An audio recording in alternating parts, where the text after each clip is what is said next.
Hi, it's me again with Corel tips and tricks. Easy pattern, and I guarantee you every time you draw it, you're going to come up with a little bit different because we're not going to use anything for measurement. Well, a little bit. I'm going to draw a rectangle, kind of a short, squatty rectangle. I am going to go up to Object and convert it to a curve. I'm going to grab the Shape tool. I'm going to select these two nodes. I'm going to add a node. I'm actually going to take away that node. Corel always adds that other one. I'm going to hold down the Control button and make a triangular shape. Now I'm going to grab these two nodes. I'm going to go to Windows, Dockers, and Join or Corners, and I'm going to go 3 inches. And what that did, that made me a rounded shape. So not only would it be good for this, but almost anytime you need something like that. I'm going to bring in my indexing lines to show you that when you use the virtual segment delete key, indexing lines stop the cutting. I'm going to take this, I'm going to make it like thick, like 36 points. I'm going to go up to Object and convert the outline to an object. I'm going to left click, right click. And there's 2 ways you could do this. Control D. You know what? I'm going to do that. I'm going to make them both ways, and you'll just kind of see how you could make it different.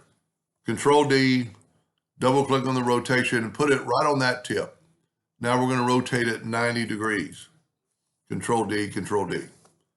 Now, the downside in that part, when you weld it, those pieces aren't really meeting. So if you would take, instead of doing that, if you will take it and Control D, and rotate from that center middle part and then rotate it 90 degrees. See how it's kind of overlapping? Now when you weld it, you're going to get this shape. Now it's a little bit thicker in the middle and you could play around with that. Now I said we weren't going to use math, but if you'll go here and make it 4 inches, 4, not 40, and change your nudge factor to 4 inches. Control D and make a duplicate, and I'm just using the arrow key and then Control D. And then go over here, Control D, and move it down.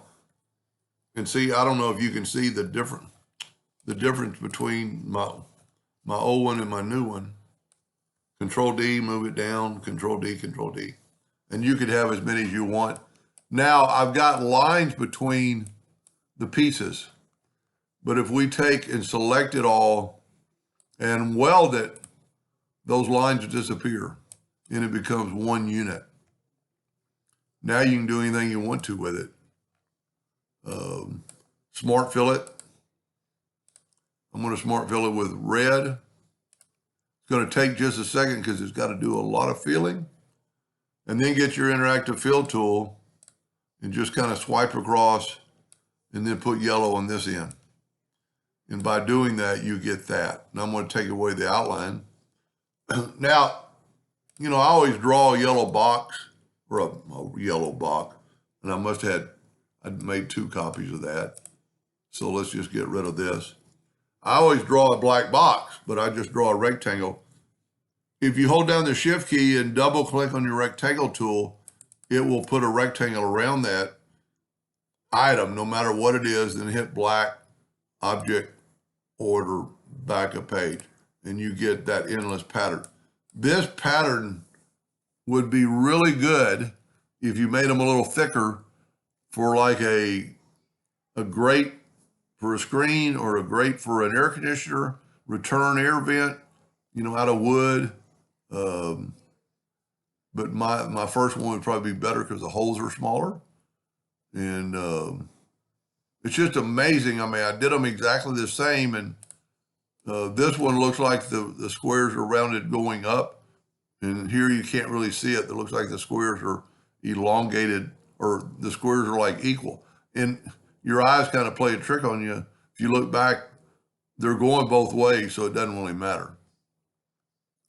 And it is a little bit of an optical illusion, but you could make it as big or as little as you wanted. And you could trim off those other edges. I don't know if you can do it under this, but let's, you know, if you just wanted these inner edges, tell you what, hold down the Shift key, double click on the rectangle tool, I didn't have the item. You've got to have your item selected.